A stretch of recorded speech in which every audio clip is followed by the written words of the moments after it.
Kenapa penyimpan emas semakin simpan semakin bertambah kekayaan? Jom kita tengok. Di tangan saya ini adalah 10 dinar, emas berketulinan 999 seberat 42.5 gram.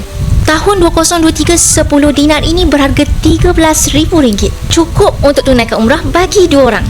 Hari ini 2026, 10 dinar yang sama dah pun berharga lebih RM26,000. Ramai rasa tak berbaloi simpan emas bila emas kena tolak spread ketika jual. Tapi hakikatnya jika saya jual 10 dinar saya, selepas tolakan spread 7.5%, saya akan dibayar oleh public goods sekitar RM24,000. Dari RM13,000 kepada RM24,000.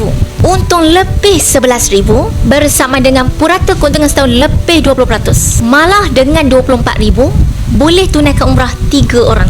Emas bukan setakat meningkatkan kuasa beli, yang penting simpanan lebih bertahan lama. Nak dapatkan 10 dinar secara mampu milik, anda boleh menabung sikit-sikit serendah RM100 dalam akaun Gap hingga cukup Grab. Nak saya bimbing? Jom klik link di bio.